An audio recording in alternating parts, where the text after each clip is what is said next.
नमस्कार, स्वागत है एक नए वीडियो में। पहले हमने देखा था प्रीव्यू, आज हम देखेंगे रिव्यू उन्हीं 3 कंपनियों का जिनका हमने देखा था प्रीव्यू में, यानी ड्रीमफ़ोक्स, सोना कॉमस्टार और जुबिलिएंट फूडवर्क्स। तीनों के क्वार्टरली रिज़ल्ट्स आ चुके हैं, आपके सामने है स्निपेट ड्रीमफ़ोक्स सर्विसेज़ की जैसा एक्सपेक्टेड था। सेल्स भी इनका बढ़ा है, एबिटा भी इनका इंक्रीज़ हुआ है क्यू-ऑन-क्यू और वाई-ऑन-वाई दोनों बेसिस पर। नेट प्रॉफिट भी बढ़ा है बोथ क्यू-एन-क्यू और वाई-ऑन बेसिस पर। तो एक पॉजिटिव रिजल्ट है, यही एक्सपेक्टेड था क्योंकि लास्ट टाइम जो था उन्होंने वन टाइम पेमेंट किया था, उस वन टाइम पेमेंट की वजह से इनके नंबर्स पे इफेक्ट आया था। आइए इसको डिटेल में देख लेते हैं। क्वार्टरली रिजल्ट्स हमने डायरेक्ट खोल लिए, हमने पीई रेशियो वगैरह कुछ नहीं देखा है अभी। सेल्स देखेंगे हमारी 282 करोड़ की हुई है, जो लास्ट सितंबर में 171 की थी। तो ईयर ऑन ईयर साफ क्लियर गेन है। 204, 238, 266 और 282 तो क्लियरली इंक्रीमेंटल गेन है। ऑपरेटिंग प्रॉफिट में आते हैं, 25 करोड़ का था लास्ट सितंबर में, 20 का था। फिर उसके बाद 26, 34 और 18 यहाँ इम्पैक्ट पड़ा था लास्ट टाइम और फिर वहाँ से उसने रिकवर किया है। तो बहुत Q on Q Y on Y basis पे है, लेकिन थोड़ी सी चिंताजनक वाली बात ये है कि ऑपरेटिंग प्रॉफिट पे इनके अभी भी इन्होंने डबल डिजिट्स में नहीं आया, सिंगल डिजिट्स में ही है। लास्ट क्वार्टर में 7 पर था, अब 9 आ गया है, ऑलमोस्ट 10 पर आ गए हैं। लेकिन अगर आप पिछले कुछ क्वार्टर में देखोगे, लास्ट सितंबर में भी देखोगे, तो 12% पे था। आई थिंक इन्होंने नए साइन अप किए हैं, नए गोल्फ कोर्सेज़, सैलून्स साइन किए, तो हो सकता है ऑपरेटिंग प्रॉफिट में थोड़ा-सा डेंट वहाँ पड़ा हो। प्रॉफिट बिफोर टैक्स में देख लेते हैं। लास्ट सितंबर में इनके 20 करोड़ के थे, इस बार 24 करोड़ के हो गए। लेकिन आप देखोगे कि 26-34 भी थे और उसके बाद 18 फिर गेन। तो एक वापस इसने मोमेंटम पिकअप किया है, जो एक डिप आया था। नेट प्रॉफिट में भी सेम कहानी है, 15 उन जो था, फिर 19, 25, 13 और फिर इंक्रीमेंट किया 18 पे। तो ऑन द पाथ है, रिज़ल्ट इन लाइन है, अच्छे रिज़ल्ट हैं, यही एक्सपेक्टेशन भी थी हमारी। आइए एक बार ज़ीरोधा के चार्ट पे देख लेते हैं। ज़ीरोधा का हमने ओपन कर रखा है पहले ही। हमारी एक्सपेक्टेशन थी कि वो अ, अच्छा रिज़ल्ट आएगा और एक इन्वर्टेड हेड एंड शोल्डर बनाएगा। हमने टारगेट अपना सेट किया था पिवट फिबोनाची बेसिस पर। चाहे तो हम उसको लगा भी सकते हैं। R3 के आस-पास यहीं हमारा कुछ टारगेट था। कल देखिए मार्केट में कोहराम मचा हुआ था, बहुत सारे स्टॉक पिटे हुए थे। अगर आपको नहीं पता तो 25 तारीख की रात को यूएस के स्टॉक इंडिसेस ने ज़बरदस्त पिटाई हुई है वहाँ पर।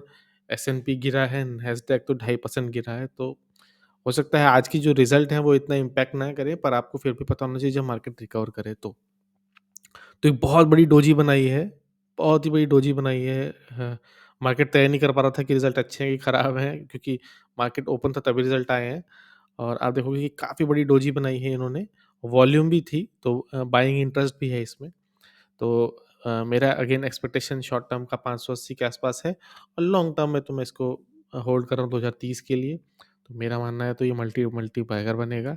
ये मेरा है, एनालिसिस है, ये मेरा प्रेडिक्शन है। ये कोई भी बाय सेल रिकमेंडेशन नहीं है, आपको मेरे या किसी के भी कहने पे कोई बाय सेल नहीं करनी है। आपको दूसरों की सुननी है, उसके ऊपर फ़िल्टरेशन करके, अपनी एनालिसिस करके डिसीज़न लेना है। वरना घाटा होगा आपका, फ़ायदा होगा तो भी आपका। आपका पैसा है, आपको सोच के इन्वेस्ट करना है। तो कोई भी चेंज नहीं है ड्रीम फोक्स में, हमारे रिव्यू और प्रीव्यू बिल्कुल ऑलमोस्ट सेम आए। अब दूसरी कंपनी में देख लेते हैं, सोना बीएलडब्ल्यू या सोना कॉमस्टार। यहाँ पे मेरी एक्सपेक्टेशन थी कि रिजल्ट जो है थोड़े से अच्छे की तरफ होंगे, लेकिन थोड़े से क्योंकि यूएस में स्ट्राइक चल रही है ऑटो वर्कर्स की और यूरोप में थोड़ा इन्फ्लेशन का कंसर्न है, तो हो सकता है उनकी सेलिंग ना आए। टेस्ला के रिजल्ट भी खराब आए थे, बट इनके रिजल्ट फिर भी इन लाइन है। देख लेते हैं स्निपेट में 653 थे लास्ट क्वार्टर में, seven last year same quarter में, जून 20 लास्ट Q1 में इनके रिजल्ट थे 731, इन्होंने सेल्स किया 787 का।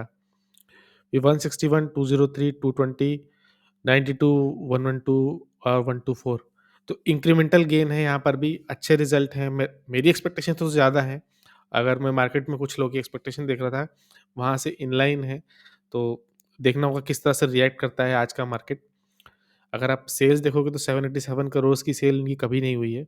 अगर आप पिछला कितना भी सेल्स उठा लोगे, 220 करोड़ का ऑपरेटिंग प्रॉफिट ये भी इनका कभी नहीं हुआ है, पिछले आप उठा लोगे। सबसे अच्छी बात है ऑपरेटिंग प्रॉफिट इन्होंने 28% का मार्जिन रखा है, गिरने नहीं दिया है, सबसे अच्छी बात यही है। इसीलिए ये इतना प्रीमियम कमांड करती है। ईवी पार्ट्स और ईवी में नंबर 1 प्लेयर है, अगर आपको आगे भी चलना है तो इसको आपको साथ लेके चलना पड़ेगा।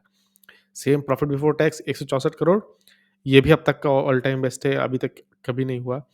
124 करोड़ का प्रॉफिट, ये भी अभी तक इन्होंने कभी नहीं किया। तो एक अपने करियर में इन्होंने एक बहुत अच्छा रिज़ल्ट पोस्ट किया है। ऑपरेटिंग प्रॉफ़िट मार्जिन भी मेंटेन किया है, ये मेरे लिए एक पॉज़िटिव बात है। अब आइए हम इसका चार्ट देख लेते हैं सोना कॉमस्टार का। सोना कॉमस्टार का आप चार्ट देखो तो अगर हम इसको थोड़ा-सा ऐसा स्क्वीज़ करते हैं, तो बेसिकली देखोगे कि यहाँ से इसने एक हायर हाई बनाना शुरू किया है और कल इसका परसों इसमें डेंट पड़ा था और फिर रिज़ल्ट आने से पहले मार्केट ने एक डोजी बनाई है। तो अगर आप देखोगे ये कैंडल फॉर्मेशन कैसा है, तो एक ये रेड कैंडल बनी हुई है, एक डोजी बनी है और जिसमें नीचे से बहुत बड़ा रिजेक्शन है और अगर यहाँ पे कल एक आज यानी कि 26 अक्टूबर को ग्रीन कैंडल बनती है, तो ये काइंड ऑफ मॉर्निंग स्टार हो जाएगा और ये रिवर्सल पैटर्न बन जाएगा। लेकिन ये रिवर्सल पैटर्न तब बनेगा जब मार्केट कंडीशंस अच्छी होंगी, मार्केट कंडीशंस फिलहाल बिल्कुल भी अच्छी नहीं है। तो हम अगर स्टॉक ने अपने रिज़ल्ट्स पे अगर रिएक्ट नहीं किया, तो फिर देखने वाली बात होगी। अगर अगर उन्होंने रिएक्ट किया तो अच्छी बात है और देखिए हमने लास्ट टाइम भी डिस्कस किया था कि जिस पॉइंट पे ये क्लोज़ हुआ है, अगर आपको वीडियो नहीं देखा है तो फिर से देखिएगा। जो ये पॉइंट है यही इसका आखिरी सपोर्ट है। तो इसी सपोर्ट का ले जंप लेके इसने रेजिस्टेंस यहाँ से बाइंग आई और इसमें अच्छी बाइंग भी थी। अगर हम देखेंगे किस तरह से मार्केट रिएक्ट करता है। अगर इसने पॉजिटिव रिएक्ट किया तो अच्छी बात है। सोना कॉमस्टार जैसी कंपनियाँ जब रिएक्ट करती हैं ना तो लगातार वो day by day green candles बनाती हैं, आपकी पकड़ में नहीं आती। सेम जब वो गिरती हैं तो भी इस तरह से रेड कैंडल्स लगातार बनेंगी, वो आपके पकड़ में नहीं आएँगी, आप सेल नहीं कर पाओगे। तो आपका कन्विक्शन होगा तभी आप होल्ड कर पाओगे। तो ये तो रही बात इसकी। अब इसको एक बार एक वीकली कैंडल पे भी लगा लेते हैं। वीकली कैंडल पे आप देख रहे हो कि उम, एक सपोर्ट है। अगेन ये वीकली जो सपोर्ट था वो अभी भी अ, थोड़ा और नीचे भी है 506 पर और अगर 506 का सपोर्ट ब्रेक होता है तो फिर अगला सपोर्ट जो है वो काफ़ी नीचे है। 400-409 के आसपास है। तो अगर वहाँ आता है तो वहाँ भी देखेंगे। एक बढ़िया कंपनी है, एक बढ़िया पेडिग्री है। ईवी में अगर हमको प्ले करना है तो रखना पड़ेगा। अब देखना बस यही है कि कितना ये होल्ड करती है रिज़ल्ट्स पे और कितना ये अपना पॉजिटिव मोमेंटम शो करती है। फिर तीसरी कंपनी आ जाती है जुबिलिएंट फूडवर्क्स जो बनाती है डोमिनोज़ पिज़्ज़ा। अगर हमने एक्सपेक्ट किया था कि उसको इन्फ्लेशन की मार झेलनी पड़ेगी, ना सब्ज़ी सस्ती हो रही है, ना गैस सस्ती हो रही है, ना ऑयल सस्ता है, ना ट्रांसपोर्टेशन, फ्रीज़िंग, कुछ भी सस्ता नहीं है जो इनके पास है, एम्प्लॉयी कॉस्ट भी सस्ता नहीं है। तो सेल्स तो इनकी है क्योंकि डोमिनोज़ पिज़्ज़ा की डिमांड आज भी है, तो सेल्स तो इन्होंने इंक्रीज़ की है इंक्रीमेंटल बेसिस पर, चाहे वो क्यू-ऑन-क्यू हो, चाहे वाई-ऑन-वाई। लेकिन अब इश्यू आ जाता है एबिटा। एबिटा इनका जो लास्ट सितंबर में वाले जो क्वार्टर में था, वो 312 का था, इस बार है 277। लास्ट क्वार्टर में 235 था, तो क्वार्टर ऑन क्वार्टर तो इंक्रीज़ किया है, लेकिन ईयर ऑन ईयर डिक्लाइन है। नेट प्रॉफिट में भी सेम कहानी है, आप देखो नेट प्रॉफिट में एक्चुअली और भी सेवियर है कि सितंबर में 132 करोड़ का प्रॉफिट था और लास्ट क्वार्टर जो काफ़ी खराब रिज़ल्ट आया था, वहाँ 28.9 करोड़ का प्रॉफिट था। उसके बाद इन्होंने बढ़ा के 97 किया है, तो थोड़ा-सा इंक्रीज़ ज़रूर है। इनलाइन से थोड़ा-सा वीक है, तो मैं नहीं कहूँगा कि इनलाइन है या इनलाइन से वीक की तरफ है। थोड़ा बेटर रिज़ल्ट किया था, लेकिन मेरी एक्सपेक्टेशन तो कुल ऐसी थी, लेकिन मार्केट एक्सपेक्टेशन ही सुप्रीम है। मेरी और आपकी मार्केट एक्सपेक्टेशन से कोई फ़र्क नहीं पड़ता किसी को। अब आप डिटेल में हम खोल लेते हैं इसको। 1369 का इनका सेल्स है, अगेन काफ़ी हाई है, इतना इन्होंने भी इसके आस-पास तो पहुँचे लेकिन इसको बीट नहीं किया। 270 लेकिन प्रॉब्लम में है ऑपरेटिंग प्रॉफिट, यहाँ आप देखोगे 277 करोड़। जब सेल्स ज़्यादा है तो प्रॉफिट भी होना चाहिए था, बट ऐसा नहीं है। अ, 312 करोड़, 286 करोड़, 274 करोड़, 317, 287, इतना ऑपरेटिंग प्रॉफिट ये पहले भी कई बार रेज़ कर चुके हैं। क्यों? क्योंकि इनके प्रॉफिट मार्जिन थे। अब देखो 26%, 26%, 26%, 26%, 23, 24, यहाँ 20% है। हालाँकि क्यू ऑन क्यू बेसिस पे इन्होंने इंक्रीज़ किया है अपने प्रॉफिट। पहले 17% तक डिप हो गए थे, फिर 18, फिर 20, लेकिन अभी भी इनके पास कंसर्न है। प्रॉफिट बिफोर टैक्स देखिए 121 करोड़। सेम कहानी है, लास्ट 2 क्वार्टर में तो 53-54 बहुत ही ज़्यादा खराब रिज़ल्ट था वो। फिर 121 करोड़ का इन्होंने पोस्ट किया है, तो फिर से एटलीस्ट 3 डिजिट में तो आ ही गए हैं प्रॉफिट बिफोर टैक्स में, लेकिन हम देख रहे हैं कि पहले भी इन्होंने इससे ज़्यादा अ, अपना किया है। सेम कहानी नेट प्रॉफिट में भी है 97।